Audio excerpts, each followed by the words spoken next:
Welcome back to part Waking four. Mad, part 4. Part 4 of Waking Mad. Waking Mad part 4. RJ Olathe, Ben Bruce, talking to a wonderful man, Robert Bruce, who happens to be our father. And we're having a great time here at Waking Mad. It's awesome, yeah. And, you know, we were just talking during the break of the effect of talking about consciousness and philosophizing about consciousness and experiencing consciousness on our consciousness. And you were just saying before...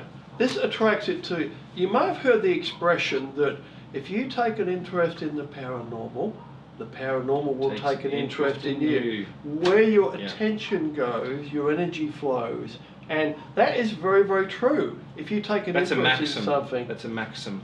Yeah. Now, where you're going, so Ben and I and Jesse, we've, over many, many years now, we've developed a methodology between us. We've developed an interaction between us. That we, how we describe it is we're always courting grace.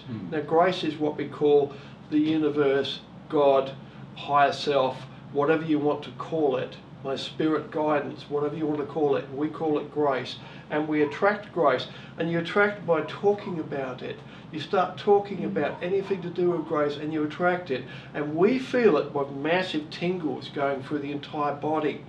Like Truth is experienced as a tingle. And you also experience this rush when you come across any high impact energy event. People say, oh, it's giving me shivers. And sometimes they can have a negative connotation to it, like someone just walked over my grave. And I think when you experience negative spiritual encounters, you can feel that. But also positive spiritual encounters, and I think that there's a subtle difference to the nature of the tingle.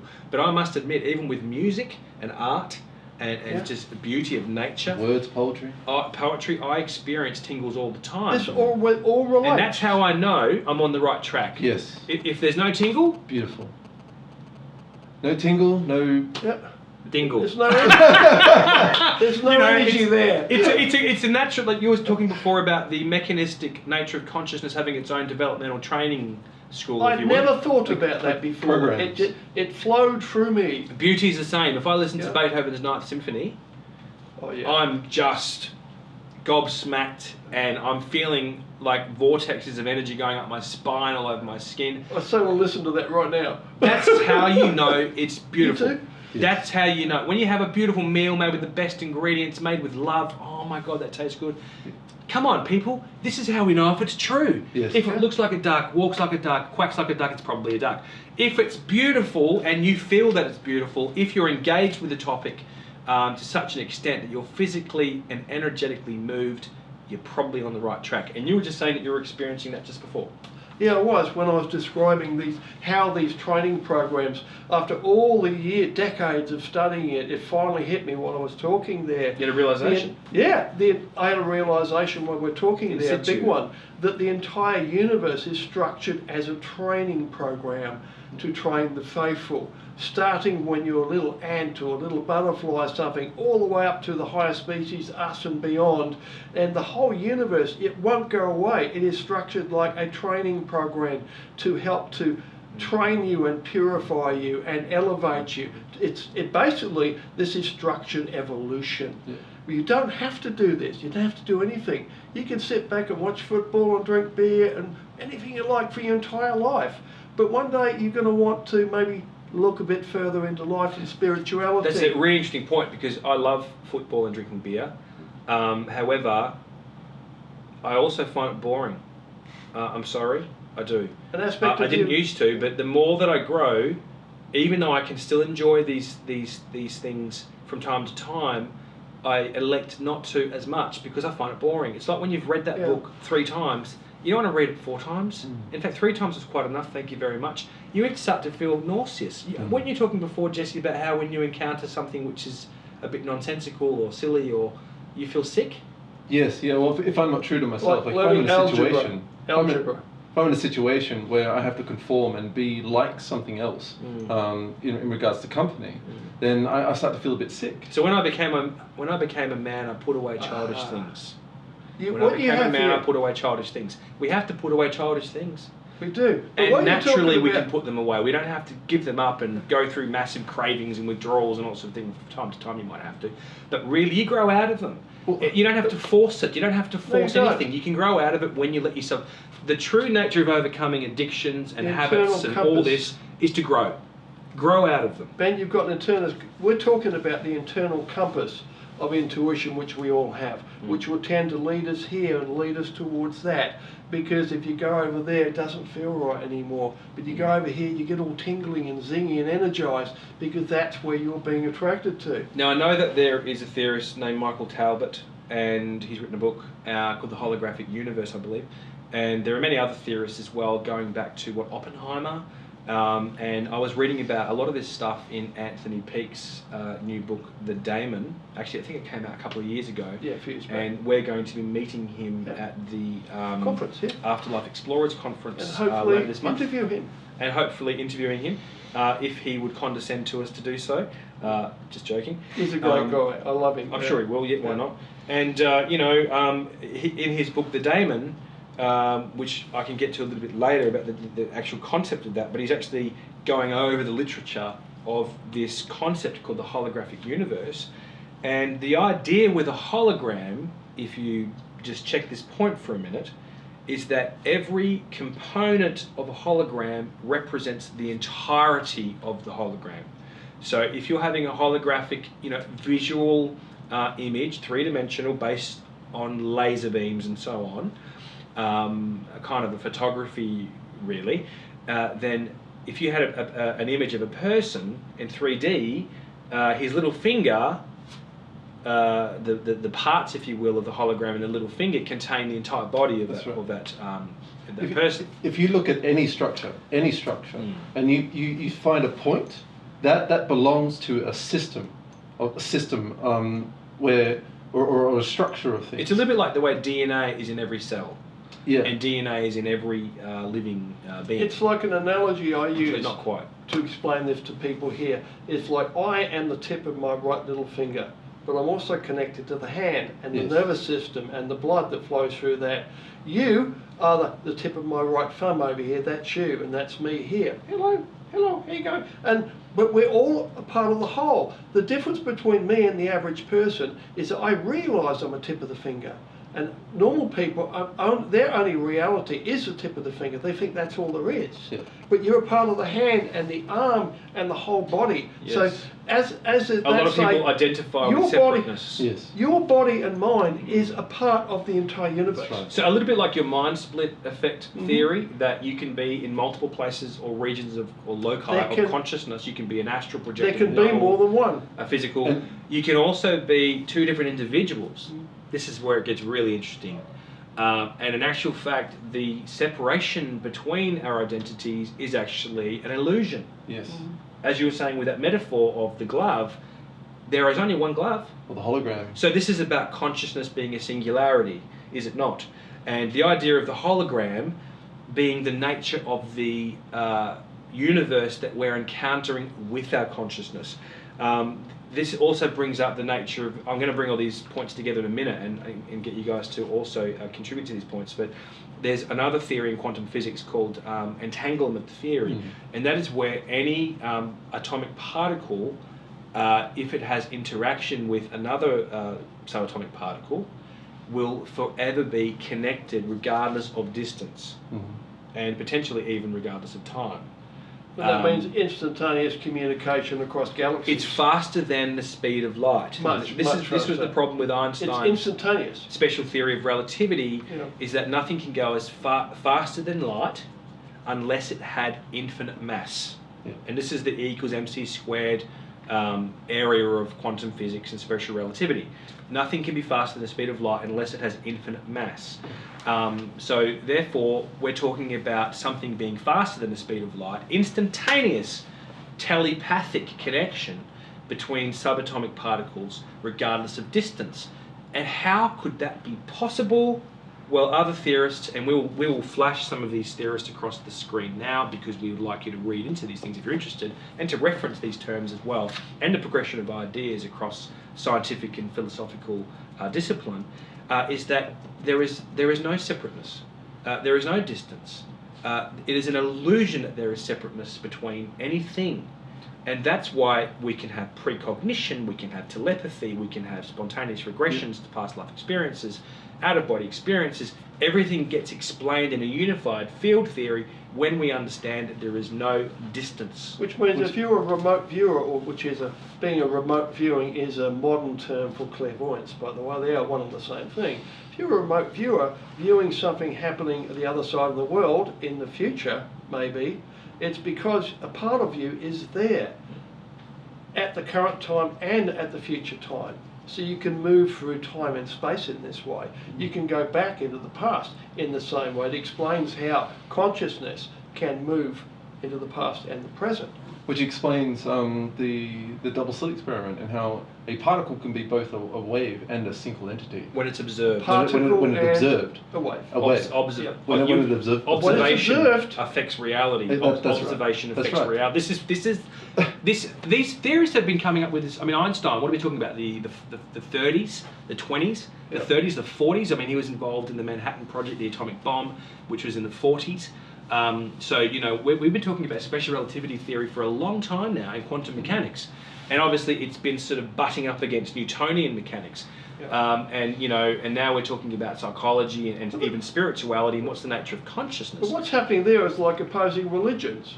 You know, the same sort of things happening in fields of science. I look upon this as a delayed revolution because to grasp what the implications are of all of these theories that fit together beautifully... What we're talking about. You've got to kind of really put to bed all your beliefs. Yes. And grow personally to embody the concept. And this is what we're talking about in reference before. Personal experience. That's the dog over there. But you know, you have to kind of cleanse yourself and grow yourself and develop and educate yourself to simply embody these theories. And when they come together, we're talking epiphanical enlightenment. Like you were saying before, you're tingling all over. Yeah. You're having a realization or an epiphany. As we're talking, the consciousness project affects consciousness. Yeah, we're talking. I mean, we're talking about programs. We're talking about pre-designed. Sorry, Winnie.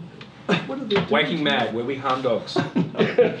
we're talking about like programs and us being in programs, a holographic universe, the singularity theory, how we're all interconnected and creating waves and receiving and tiers of progression. I mean, what is growth? Growth. When you have growth, you have power, right? You have a sense of control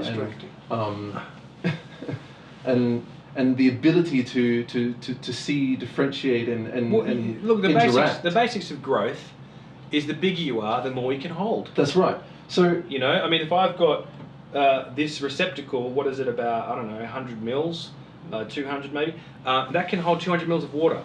If I'm looking at the Hoover Dam or something like that, that's going to hold a hell of a lot more. That's right. With growth, we're also talking not just about quantity but quality. Yep. We're talking about the capacity to hold information and to utilize information with thesis, diathesis, and synthesis. That is the novelty that comes from consciousness subjectively interacting with phenomena. Is you get growth via understanding. And when we're talking about programs and things being designed, and we're talking about angels and this level of progression to enlightenment and transcendence, and to me, I'm thinking, you know, this is mechanistic and.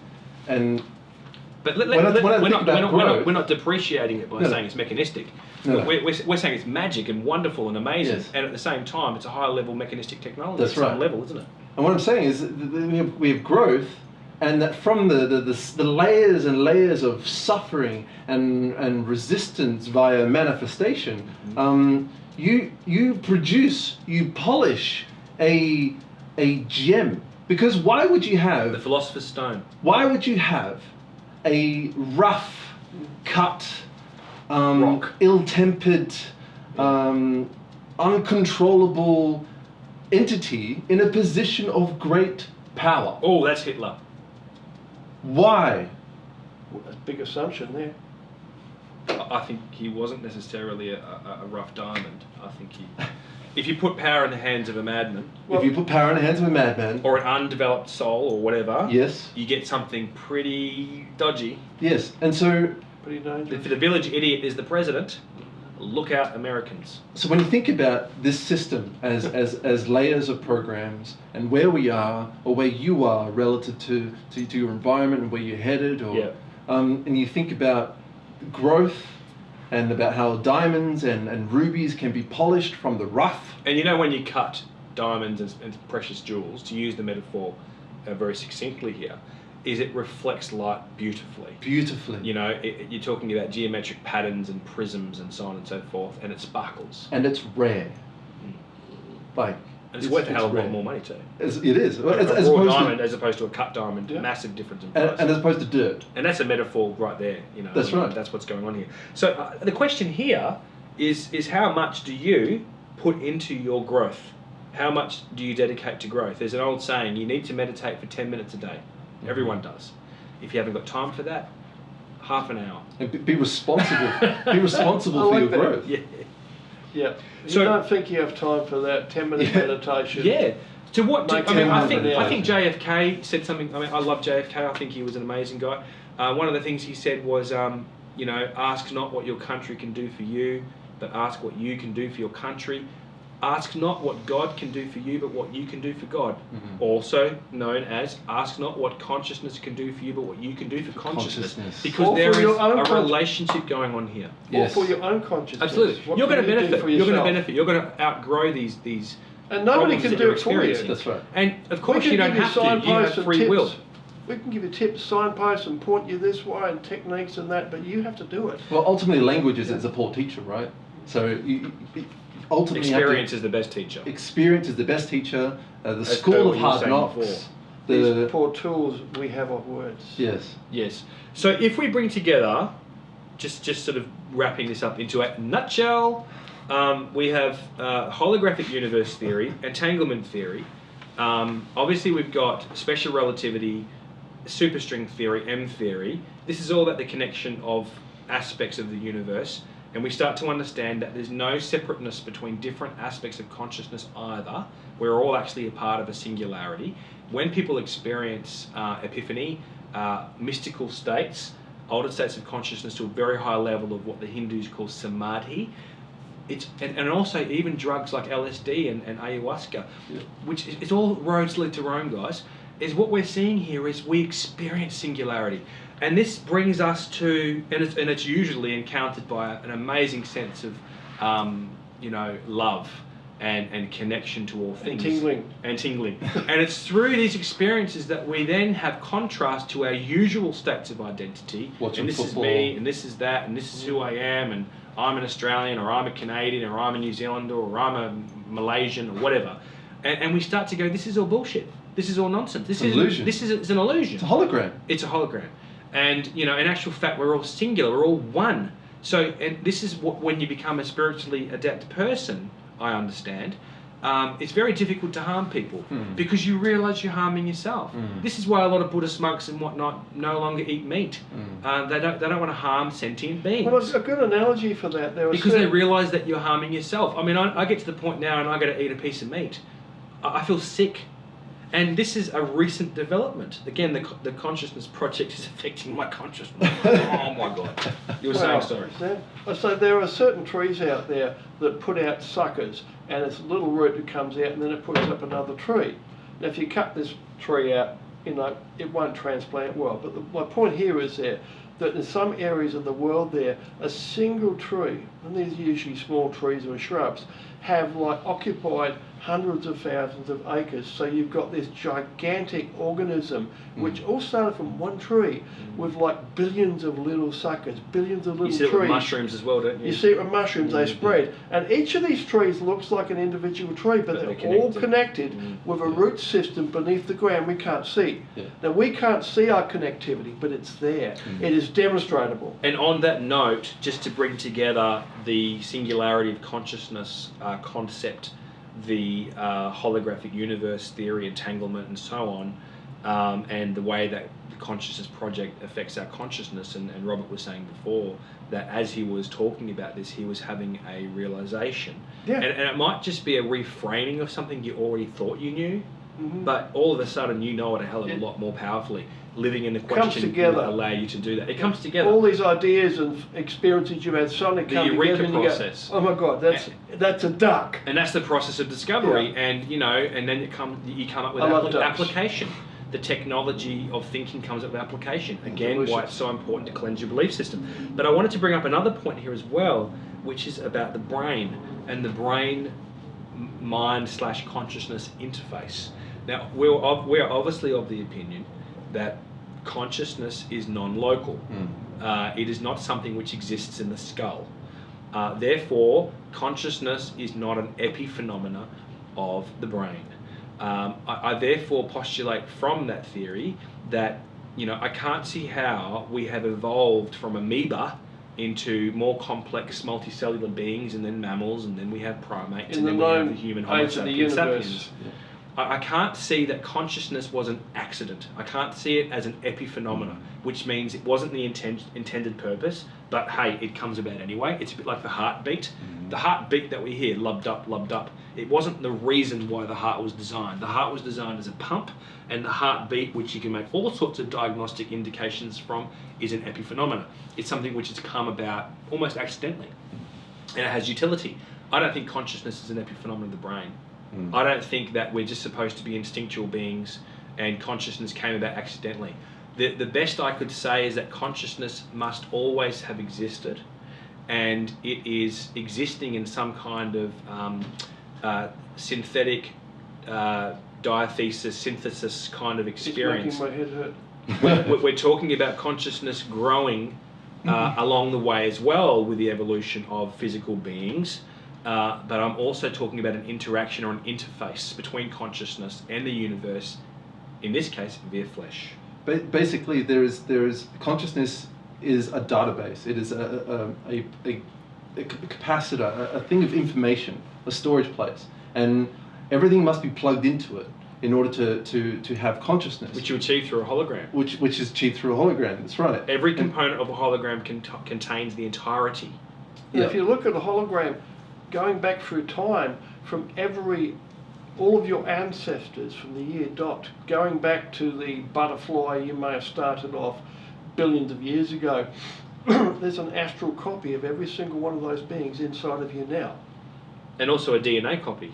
We call it junk DNA. There is a relationship. But it's not junk. I've got the DNA to grow gills, wings, tails, everything that my ancestral species have done and had. But I think you were still coming to a conclusion about your database. Sorry. If you had a computer game, if you had a computer game or software or your phone or app, the app cannot exist without the software, the Android or the Apple or the Microsoft Windows. It cannot exist without that.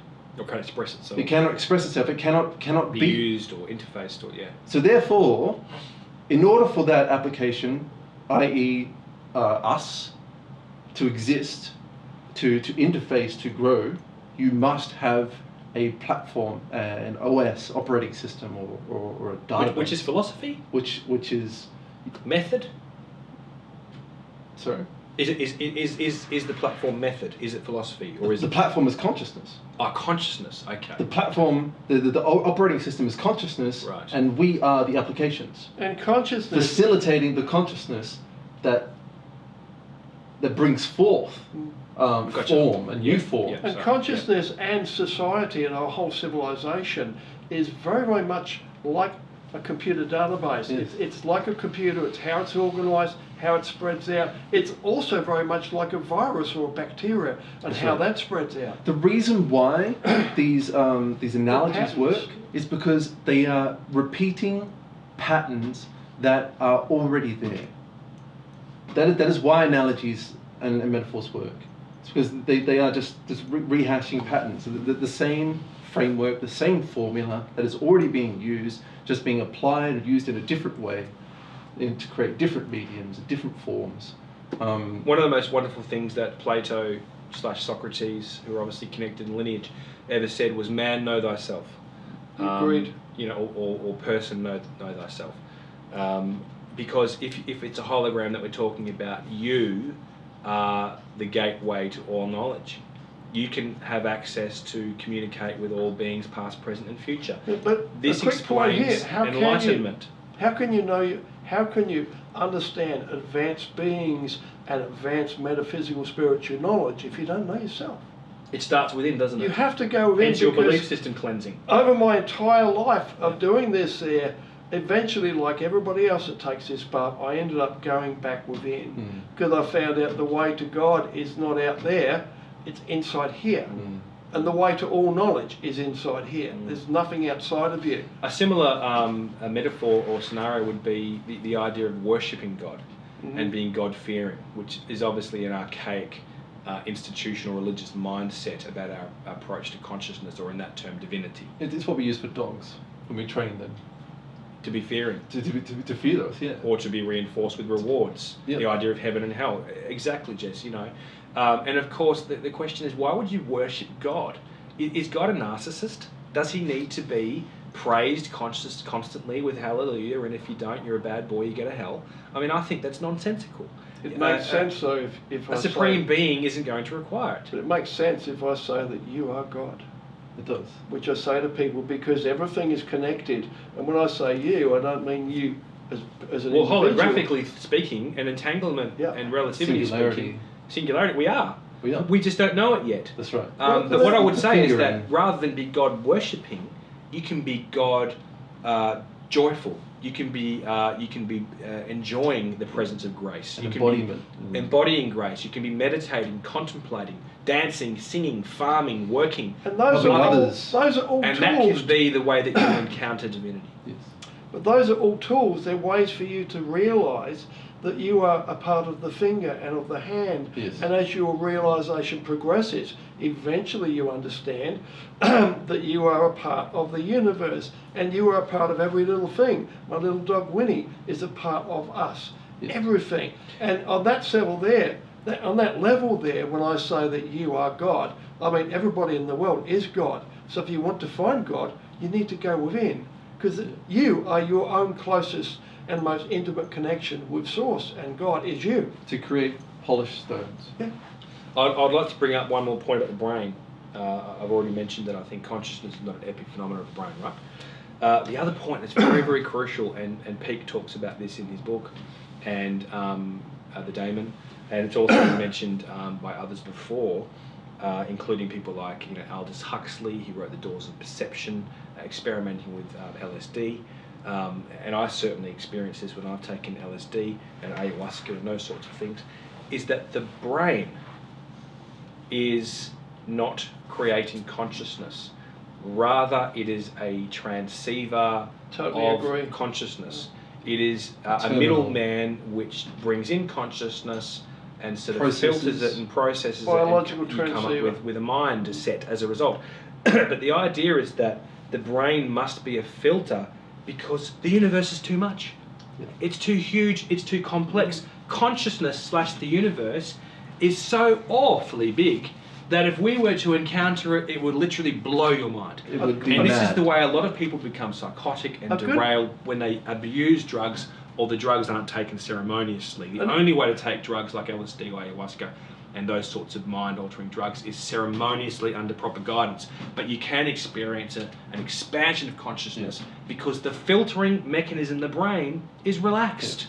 You know, with LSD, you see enzymatic change on the uptake of glucose on brain cells, such that the brain becomes a little bit more dormant, and it lets in more consciousness because it's not doing its gatekeeping job.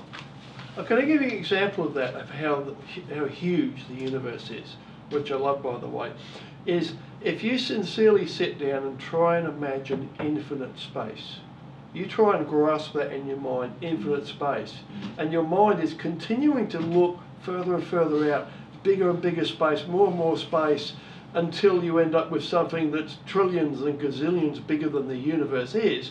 Keeping in mind, we don't know how big the universe is. And the human mind, you will actually start to get a headache. I've tried doing this when I was about 15, and it gives you a headache. You try and encompass infinite space, and then you try and add infinite time into this. It's either one will give you a headache. You cannot grasp it. And similarly, we can't do it. Via meditation, it's too big. and also via brain disorders like temporal lobe epilepsy or schizophrenia or even migraine. What we see is when the brain is dysfunctional, it lets more consciousness in. You know, you start seeing auras, you start having flashbacks, you start seeing beings. Phenomena starts to expand, and in a materialist, positivistic, reductionist worldview, that person would be saying, "Oh, that's just a mistake. It's an action. It's an error, syntax error." You know, it's not an error. You know, on one level it is, but on the supreme level, so to speak, what you see is the filtration mechanisms breaking down and more consciousness is being let in. You can also achieve the same thing with meditation and ecstatic trance rituals involving dancing, such as the whirling dervishes and those sorts of things. You let more consciousness in. That's a very good way of putting it, Ben, and a nice way to wind up the program. Yes. So it's been a pleasure, Robert. Pleasure. I've learned a lot. I've had a buzz. We must do it again. We must do it again. Yeah. You can feel the energy slowing down now. You see, we burned up a lot of energy. Our metabolism can only take so much. Yeah, it passes from our person body is to also person, filtering reality. and then I mean, the body and the brain is one, really. I mean, you get a lull. You get a lull here. Yes. Now we will re-energise ourselves and see you in the next video. Thank you for visiting us at Waking Mad, and we'll see you next time.